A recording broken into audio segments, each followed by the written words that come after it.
Okay, so what I have done is I have put the carcass of the turkey inside of my crock pot.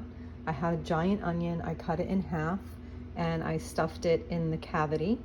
And now I'm just adding some celery and some carrots. And these are baby carrots from our garden.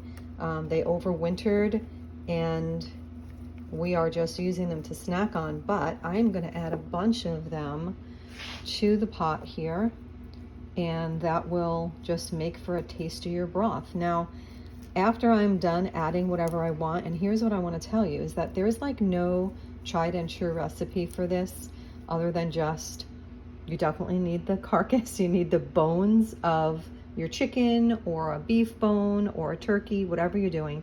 And then I generally will add one whole onion, a couple of whole carrots, a few stalks of celery. I put everything in there whole because by the time this is done, you are not going to eat those vegetables. You are going to pull them out, you're going to strain everything out, and what we're looking for is a nutritious bone broth here. I generally will put in some garlic. You can even put in an entire head of garlic if you really like the way garlic tastes. If not, a couple of cloves. And I also put ginger.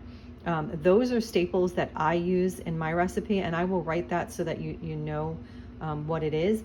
But guys, I don't have all of that right now. I don't have fresh ginger. I don't have any more celery than what you see in the pot already because I use it all to make my stuffing. I don't have big carrots, so I'm using a bunch of these little ones that we had from the garden, and I'm sticking them in there, greens and all. It's just going to make it that much more tasty and nutritious. So what are the things that you absolutely positively must have in your bone broth?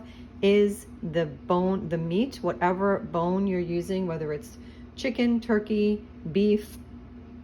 You want to have apple cider vinegar. I use Bragg's apple cider vinegar with the mother, and you're going to put in here 1 to 3 tablespoons of the Bragg's apple cider vinegar, and you're going to add that, and then you're going to fill it with water. Those are the things that are necessary: the bones, the apple cider vinegar, and water. Everything else is just to give you a more flavorful broth. I do not put any seasoning in because whatever seasoning I use to cook the turkey is going to be in there as well. The salt, the herbs, I stuffed it with garlic, all of that is going to be in there and adding flavor to it.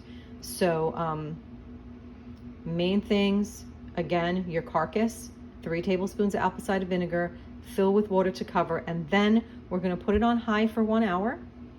Right here, I'm in a crock pot. We're going to put it on high for 1 hour, then we're going to turn it down low, and I'm going to leave it there for a minimum of 2 full 24-hour days. And you can top it off with water if you want to, because it will start evaporating. But you're going to get a nice, healthy bone broth when it's all done. And I'll do a video to show the outcome of it all. Bon appetit.